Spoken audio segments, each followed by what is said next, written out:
এটা ছিল বিয়ের ঠিক পরের দিন, মানে কাম্মা আমাদের বাড়িতে আসবে। আর সেই জন্যই আর কি কাকাই কাম্মা এসে প্রথমেই প্রণাম করলো মন্দিরে ঠাকুরকে। তারপর এবার আর কি দুধে আলতায় পা দিয়ে কাম্মা আমাদের আর কি ওই সাদা কাপড়টার ওপর আর কি হেঁটে আসবে। আর দেখতে পাচ্ছ আমরা ওপর দিয়ে আর কি গোলাপের পাপড়ি রেডি করে রেখেছিলাম, সেটাই আর কি চড়াচ্ছিলাম। আর তার ওপর দিয়ে কাম্মা হেঁটে হেঁটে আসছে, দেখতে পাচ্ছ আমি, তারপর আমার আর কি বোন, সবাই মিলে আর কি কাম্মার এন্ট্রির জন্য। আর এখানে ফটোগ্রাফার কাকুরা বলছে দাঁড়াও দাঁড়াও, একটা ফটো তো তুলতেই হবে। তো তারপর আর কি কাম্মাকে আশীর্বাদ করছিল সব আর কি গুরুজনরা কাম্মার আর কি। দেখতে পাচ্ছ কাকাইয়ের মাথায় দুব্ব, আর কাম্মাকেও আশীর্বাদ করছে, গিফট পেলো কাম্মা পলা।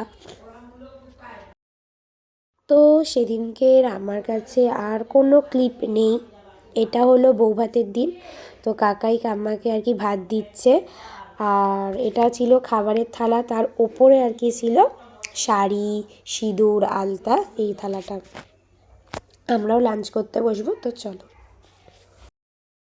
তো দেখো আমি একদম সাজুগুজু করে রেডি, দুপুরে লাঞ্চটা করে একটু ঘুমিয়ে পড়েছিলাম, তারপর একদম সাজুগুজু করে লেহেঙ্গা পরেছি। তো তারপর আর কি খেতে বসে পড়লাম ফটো তুলে। আর প্রথমেই যেটা ছিল মেনুতে বেবি নান ছিল, চানা মাটার, আর ছিল ফিশ ফ্রাই। খেতে তো সব খাবারগুলো ভালোই ছিল। তারপর ছিল মাটার রাইস, আর ছিল মাটন কষা। আর আমি অন্য আর কি খাইনি, আমি এইটাই খেয়েছিলাম, কারণ সত্যি কথা বলতে মাটনটা খুব রিচ ছিল। আমি আর কি একটু মাটনটা মুখে দিয়েছি, একদমই ভালো লাগেনি, তো সেই জন্য আমি আর অন্যতে খাইনি। আমি এখন ফিশ ফ্রাই খাচ্ছি।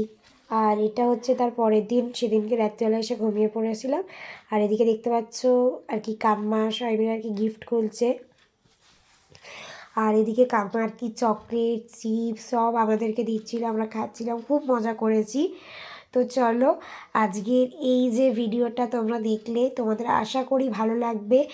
তো বাই, দেখা হচ্ছে আবার একটা কোনো নেক্সট ব্লগে।